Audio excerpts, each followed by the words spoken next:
नमस्कार, स्वागत है कृष्णा कैरियर इंस्टीट्यूट पर। आरआरबी एएलपी और आरआरबी टेक्नीशियन दोनों की वैकेंसी की तैयारी के लिए आप जुट गए हैं और आपको ज़रूरत है साइंस के एक बेहतरीन कंटेंट युक्त वीडियो की। तो आपके लिए हम उपलब्ध करा रहे हैं साइंस से रिलेटेड वीडियो। देखना ना बिल्कुल भूलिए और हमें सब्सक्राइब भी करिए। दोस्तों, वीडियो तो बहुत सारी हैं यूट्यूब पर आप कंपेयर ज़रूर करिएगा हमारे साथ और उनके साथ। ओके, तो ज़्यादा बातें नहीं, कंटेंट से देखिए। और हम लोग देखेंगे आज बीमीय विश्लेषण के बारे में, यानी कि बीमा निकालना देखेंगे। बीमीय विश्लेषण, और इस बीमीय विश्लेषण में हम लोग करेंगे बीमा निकालना। कैसे बीमा निकालते हैं इसके बारे में हम लोग चर्चा करेंगे कि बीमा को कैसे निकाला जाता है। ओके, तो चलिए एक एग्जाम्पल लेते हैं। मान लीजिए हमको कुछ चीज़ों के बारे में तो पता होना चाहिए, जैसे लंबाई के लिए अगर कहीं लंबाई आता है यानी दूरी नापने की बात आती है तो वहाँ पर हम जो बीमा यूज करते हैं वो ईल होगी। अब ये लंबाई जो है लंबाई जो है, दूरी जो है ऊंचाई में भी हो सकती है, चौड़ाई में भी हो सकती है, गहराई में भी हो सकती है। यानी गहराई के लिए भी आप ईल का ही यूज करेंगे क्योंकि ये भी दूरी है। ऊंचाई के लिए आप एच का ही यूज करेंगे क्योंकि ये भी दूरी ही है। तो आपको इस टर्म को ध्यान में रखना है कि लंबाई चौड़ाई यानी जहाँ भी दूरी की बात होगी वहाँ पर जो बीमीय सूत्र होगा उसके लिए जो बीमीय रिप्रेजेंटेशन होगा वो होगा ईल, यानी लेंथ से यानी दूरी से लिया गया है।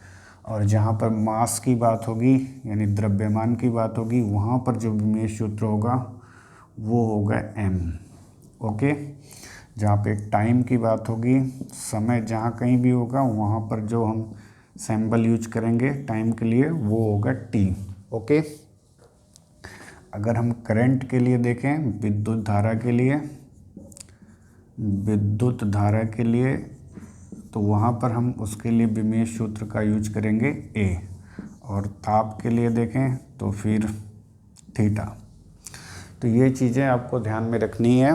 लंबाई के लिए आप यल का यूज करेंगे, मास यानी द्रव्यमान के लिए आप एम का यूज करेंगे, टाइम के लिए आप टी का यूज करेंगे, करंट के लिए आप ए का यूज करेंगे, ताप के लिए आप थीटा का यूज करेंगे। इन चीज़ों को अगर आपको लर्न हो गया तो आप कि आरआरबी के सिलेबस में कोई भी बीमीय सूत्र आएगा आप उसे आसानी से बना सकते हैं और 1 नंबर आप आसानी से गेन कर सकते हैं। उसमें बिल्कुल भी कोई प्रकार की आपको कोई प्रॉब्लम नहीं आएगी। चलिए एग्जांपल लेते हैं। जैसे हमको चाहिए कि वेग का हमको बीमीय सूत्र चाहिए, वेग का यानी वेग या वेलोसिटी का बीमीय सूत्र क्या होगा, तो हमको मालूम है कि वेग बराबर होता है विस्थापन बटे समय। वेग बराबर क्या होता है, विस्थापन बटे समय। ओके, वेग बराबर क्या होता है, विस्थापन बटे समय। विस्थापन मतलब दूरी, और दूरी के लिए बीमीय सूत्र क्या है, यल, और समय के लिए बीमीय सूत्र क्या है, टी। ओके, तो ये टी ऊपर जाएगा तो हो जाएगा टी की पावर -1, यानी हो जाएगा एल टी की पावर -1। ये हो गया बीमीय सूत्र। बीमीय सूत्र हमेशा बड़े ब्रैकेट में लिखेंगे। तो वेग का बीमीय सूत्र आ गया एल टी की पावर -1। ओके, चलिए इसी तरीके से निकालते हैं त्वरण का। त्वरण का बीमीय सूत्र होगा त्वरण बराबर वेग परिवर्तन और बटे समय अंतराल। ओके, वेग परिवर्तन बटे समय अंतराल। थोड़ा गौर कीजिएगा, बिल्कुल समझ में आ जाएगा। तो वेग परिवर्तन की बीमा भी आपने निकाली है, वेग यानी वेग परिवर्तन की बीमा निकाली है LT-1, और समय अंतराल के लिए यानी टाइम के लिए बात होगी टी की। तो इसका बीमीय सूत्र बन जाएगा LT-2। ओके, इसी तरीके से आप बल का बीमीय सूत्र निकालना चाहते हैं। बल बराबर होता है द्रव्यमान गुणे त्वरण। बल बराबर क्या होता है, द्रव्यमान गुणे त्वरण। द्रव्यमान के लिए आप मास m का यूज करेंगे और त्वरण के लिए भी आपने निकाला है विमेय सूत्र L_T-2, राइट। तो आपका यहाँ पे विमेय सूत्र हो जाएगा mL_T⁻², राइट। कार्य के लिए निकालेंगे, कार्य बराबर होगा बल गुणे विस्थापन, बल गुणे विस्थापन।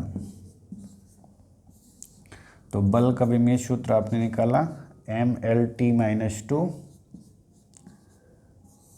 और विस्थापन के लिए दूरी यानी L, तो ये हो जाएगा mL_T⁻²। ओके।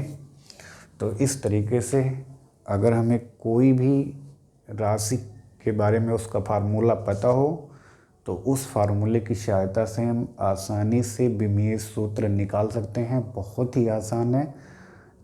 कैसा लगा आपको ये वीडियो हमें ज़रूर कमेंट में बताइए और सूचित करिए आगे आप किस चीज़ पे वीडियो चाहते हैं, उस पर मैं आप लोगों को वीडियो ज़रूर बना के दूंगा।